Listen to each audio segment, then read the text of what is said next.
Our good friend Cecil Hurt of the Tuscaloosa News and Tidesports.com. Cecil, where could we fit Lola into that playlist now? I mean, where can we get it in there? Yeah, I don't think those are lyrics that Greg Byrne wants to wrestle with. This week, you know, it's amazing that song, given the lyric, we were so naive, and I was just a little kid. Oh yeah, but and we're so naive. But you know, in retrospect, it's very obvious what sort of encounter Ray has discussed. And that song back then, Cecil, I mean, although it may have been more liberal with what you could get on the radio or, you know, into record stores even back then. In some ways, because people were just so innocent. But yeah, it's been a long tradition, and some things could get on, and some things snuck by. You know, the Rolling Stones got "Let's Spend the Night Together" on the Ed Sullivan show, so anything's possible back then. And the Doors with "Light My Fire" back then. Sure, with one of your Rays on keyboards, Ray Manzarek. That's right. He got consideration today, Cecil. He definitely got consideration. He helped. You know, Jim obviously had the charisma, but Ray was sort of the musical director for that band. Yeah, that was the sound. You know who didn't get consideration today? You didn't go with middle names. You didn't go with Stevie Ray. Yeah, that would have been a good one. Sugar Ray. We're not giving you any Sugar Ray. Yeah, the band. Yeah, absolutely.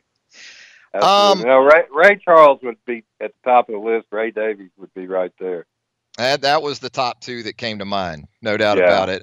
Ray LaMontagne out there playing these days. He's good. Yeah, and he's going to take us out today. Yeah. Good. Yeah, you nailed him, Cecil. You know, great minds and whatnot. At least on music. Well, let me ask you about some more music. Obviously, Dixieland Delight and its release. I guess it's parole, you could say. If this were sort of the legal system, Cecil, and you were reporting on this release, this parole for Dixieland Delight, how would you sort of word the terms that come with this parole? Yeah, it's kind of in the halfway house right now, isn't it? One violation and put back in the slammer.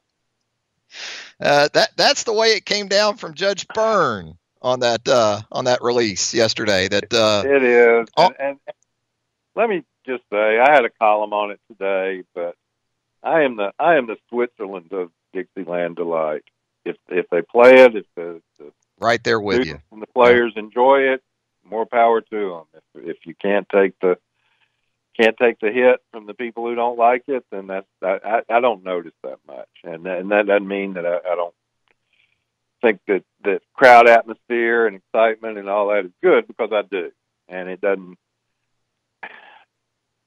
offend me, but you know, I'm not in the stands with the kids or whatever, so I see both sides of it, and just hope everybody who wants to participate in it Saturday has a good time with it. Yeah, I'm with you. If it provides people with a good time, I love seeing people have a good time. But I'm right there too. You could play it or not play it. It doesn't move the needle for me personally at all. You know me, Travis. You know, I'm not going to sit there and say I'm shocked and offended, and I'm so at the language, and I'm so shocked and offended. I'm going to go home and watch Goodfellas. Yeah. And you're not going to watch the broadcast television version, right? No, I can't watch that. By the way, I can't watch it because the lines are. Well, that's what we're going to have Saturday night with this, Cecil. That's exactly what we're having.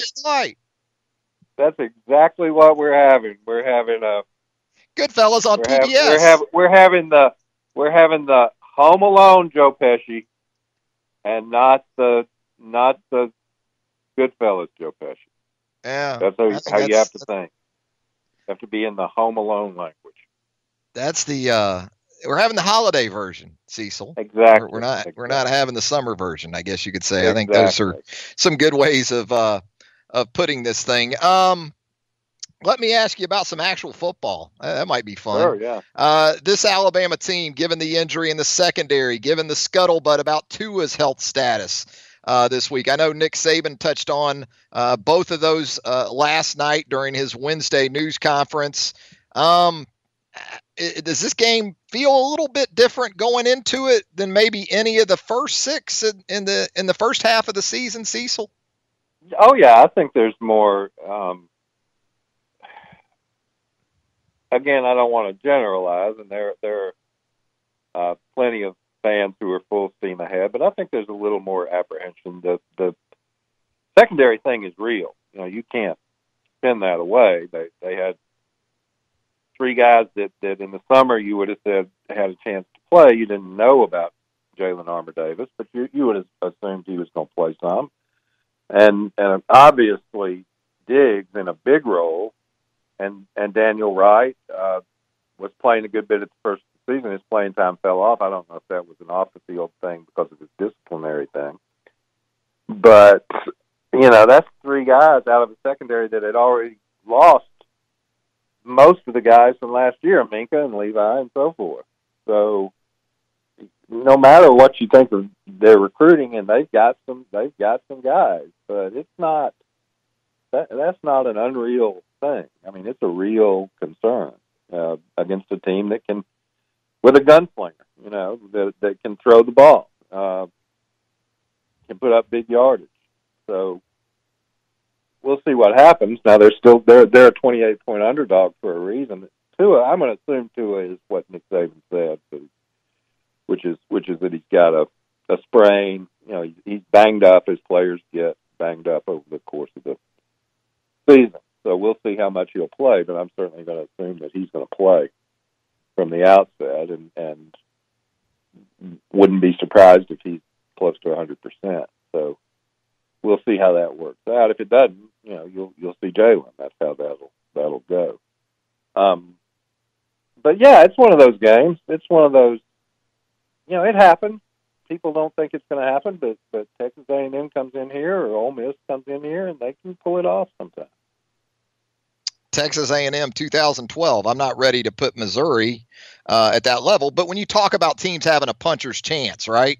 Right. I mean, that's what Missouri presents with Locke and that offense. Yeah, he's not 2012 Manziel, and I'm assuming, although their receivers are good, they don't have Mike Evans out there either.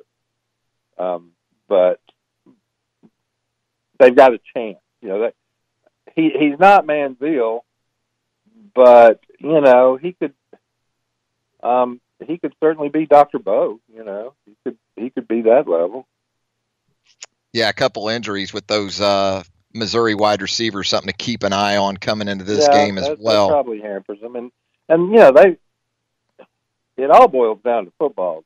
Travis, they got to stop Alabama from running the ball before they do anything. I mean, that's the first thing, because teams have run on it. Teams have had success. They gave up 38 in a strange game with South Carolina, and so they've got some things that they've got to fix too. But those games have happened. Those games don't come around often, but they do come around. Let me ask you this, Cecil. Bigger surprise to you, Drew Lock, Jared Stidham were your first and second team preseason All-SEC quarterbacks. Both have struggled mightily. The offenses for both at times, more so with Auburn in terms of producing points than certainly Missouri, have had their problems in that area as well. As far as the two of these guys struggling, are the offenses maybe not performing at the level, certainly on a consistent basis as you would expect? Is there one that maybe you're a little bit more surprised by than the other? I think Locke has been sort of what was expected. He's had some big yardage games. Stidham, I would say so, although I may be burdening him with some responsibility for a running game that's not really his responsibility. Yeah. The running game is supposed to set some things up down there that the quarterback's supposed to execute, and I don't know if that's part of the problem that he's got. I'd almost throw Jake Bentley in that same category too. He wasn't a preseason All-SEC, but I would say the surprise is Stidham, but I don't know that that's just pointing the finger right at Stidham and saying the offensive problems are on you, because they may be somewhere else too. And it's been interesting so far this season. Nick Fitzgerald has had his struggles at times. Some of these guys that were, promoted and put up there as top 3 or 4 guys in the league, it hasn't been as an easy of a first half for them as we might have anticipated. Cecil, got some basketball coming up at Alabama. The sort of tip-off event is upon us. Next Monday night? Should be a good event. Yeah. Should be. A lot of players, a lot of guys. You start talking about them, and you leave people out. I was writing about a little bit about Pro Day, and you forget about Alec Reed. Alec looks good. He's lost some weight. He's shooting the ball well. So that's a guy that doesn't get much mention. Herb and Petty get a good bit of note, and people are again really intrigued, I think, to see Tev and Mac. They know what they're getting from Dante Hall, but Riley Norris is back. You don't hear a lot about Riley as he comes back for his 17th year at Alabama. Seems like, and good for him. And they've got the big kids from Mississippi. Davis Fleming looks the part. I mean, he's a big young man. And then you've got Kyra Lewis. So it's a lot to take in. It'll be a lot for Coach Avery to blend together. But at least we'll start to get an idea maybe on tip-off night. And I'm telling you, I am the president of the Sierra Johnson fan club. So from the women's basketball standpoint at Alabama this season, I promise you, go check out the women's team and see Sierra Johnson for yourself. I cannot wait to see Sierra out there. Cecil? It will be she had a unbelievable career at Shelton State, and it'll really be fascinating to see where they're sort of ranked in the preseason. We've voted on that. They hadn't announced the SEC preseason media poll. They picked somebody that covers every team, and I voted, but I haven't. They haven't released the results yet. I'm interested to see where Alabama's women come in. Yeah, I would think they would be middle of the pack there in the SEC, which is typically or has been of late, right? Top heavy. Yeah, it's been 4 to 6 teams and then a drop off. Right. I'm gonna throw this out there, Travis. This is a year they need to get in the field, a little bit like the men last year. They need to get in the field and get in the SEC NCAA tournament. They've got a chance to do it. That's the next step for them. So it's tough. It's a tough league, but they need to do that. Well, I can tell you this: the next 2 years, they're going to have a pro in that lineup in Sierra Right. Johnson. Well, so it needs to probably happen within these next 2 years. Yeah, that's again. I'm not going to sit here and pretend to be expert on what Florida's got this year in women's basketball or bandy, et cetera, et cetera. You know, Mississippi State's going to be good. You know that Tennessee will get that thing back going. But I would think that would be a big step for Alabama to make the NCAA tournament field. Been a long time. No doubt about it. Well, it's homecoming week at UAC. So any homecoming king honors in your past that we need to know about? No, homecoming king. I always worked. Even when I was a student, I worked in sports information, so I was up in the press box.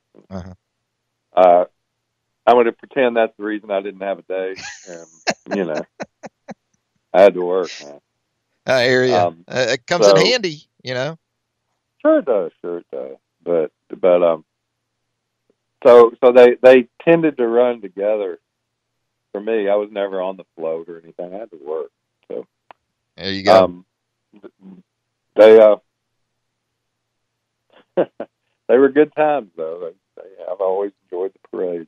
so forth. But I was headed to the press box, so I could not partake in any homecoming cheer, in any cheer, so of any kind. So everybody should have fun. The old alums, I guess they still come back. I guess people do that at various functions. Weather should be great. 6 o'clock kickoff. Tuamania, Dixieland Delight. This is like Starcade, man. This is Starcade. Which one? Which Starcade is this in the old wrestling days? Oh, now you're going to hold me to the fire and make me say 86 or whatever. Which I think 86 was the worst one, right? So yeah, it's I don't know if it's quite WrestleMania 3, but it's up there. It's up there. That's all you can ask for. Well, Cecil, as always, we appreciate the time, my friend. Look forward to doing it again real soon. Have a great weekend. See you in the press box tomorrow night.